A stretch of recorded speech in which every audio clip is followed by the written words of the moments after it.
प्राचीन काल में हिमालय के पास दो शिकारी गांव के मुखिया मित्र थे। उन्होंने प्रतिज्ञा की थी कि उनके बच्चे बड़े होकर आपस में विवाह करेंगे। एक के यहाँ दुकूलक नामक पुत्र और दूसरे के यहाँ पारिका नामक पुत्री का जन्म हुआ। दोनों का रंग सुनहरा स्वर्ण जैसा था। विवाह के बाद चूंकि दोनों पूर्व जन्म में ब्रह्मा लोक से आए थे, उन्होंने सांसारिक जीवन त्यागने और संन्यास लेने का निश्चय किया। अपने माता पिता की अनुमति से वे हिमालय में एक सुंदर कुटिया बनाकर तपस्वी जीवन जीने लगे। बोधिसत्व का जन्म कुछ समय बाद देवताओं के राजा इंद्र ने देखा कि दुकूलक और पारिका बूढ़े होकर अंधे हो जाएंगे और उनकी देखभाल करने वाला कोई नहीं होगा। इंद्र ने दुकूलक को एक पुत्र पैदा करने के लिए प्रेरित किया ताकि वह भविष्य में उनकी सेवा कर सके। इंद्र के कहने पर दुकूलक ने एक शुभ समय पर पारिका की नाभि को स्पर्श किया। इस तरह सामा, जिसे सुवर्ण सामा भी कहा गया, का जन्म हुआ, जो बोधिसत्व थे। सामा बचपन से ही अत्यंत दयालु और पवित्र था।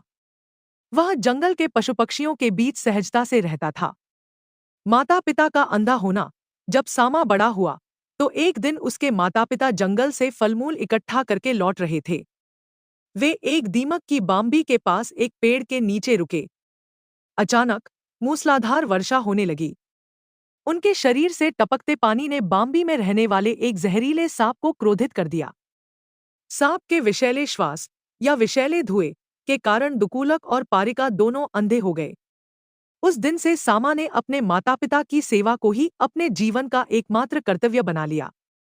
वह हर दिन उनके लिए भोजन पानी लाता, उन्हें नहलाता और हर तरह से उनकी देखभाल करता था। सामा के प्रेम और दयालुता के कारण हिरण, बंदर और अन्य जानवर भी उसके साथ रहते थे। राजा का तीर और सामा की मृत्यु। एक दिन बनारस का राजा पिलियाखा शिकार करते हुए उसी जंगल में आया। उसने नदी किनारे सामा को पानी भरने के लिए घड़ा उठाते हुए देखा। सामा के साथ हिरण थे और राजा ने आवाज की दिशा में निशाना लगाकर उसे हिरण समझकर तीर मार दिया। तीर सामा के हृदय को भेद गया और वह वहीं गिर पड़ा। मरते हुए भी सामा को अपनी मृत्यु से अधिक चिंता अपने अंधे माता पिता की थी कि अब उनकी देखभाल कौन करेगा।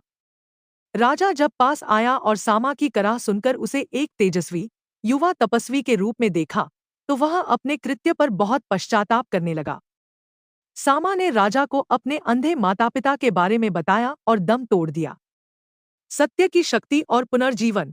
राजा बहुत दुखी हुआ और उसने सामा के माता पिता को यह दुखद समाचार सुनाया। सामा के माता पिता अत्यंत करुण क्रंदन करते हुए अपने पुत्र के मृत शरीर